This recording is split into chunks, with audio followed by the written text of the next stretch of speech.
প্রবাসী ফুটবলার আগে থেকেই খেলছেন বাংলাদেশ দলে। জামাল ভুঁইয়া, তারিক কাজী তাদের মধ্যে অন্যতম। তবে জাতীয় দলে হামজা চৌধুরীর অন্তর্ভুক্তি বিশ্বজুড়ে বেশ সাড়া ফেলেছে।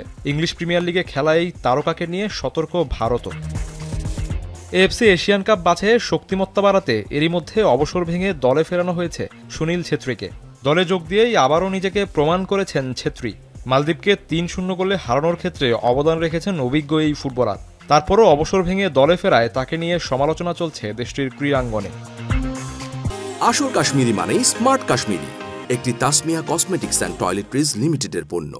তবে ৪০ বছর বয়সী ফুটবলারের বিকল্প বের করতে দীর্ঘমেয়াদী পরিকল্পনা দরকার বলে মনে করছেন অল ইন্ডিয়া ফুটবল ফেডারেশন সভাপতি কল্যাণ চৌবে। যে কারণে প্রবাসী ফুটবলারদের নিয়ে ভাবছে ভারতীয় ফুটবলের নিয়ন্ত্রক সংস্থা।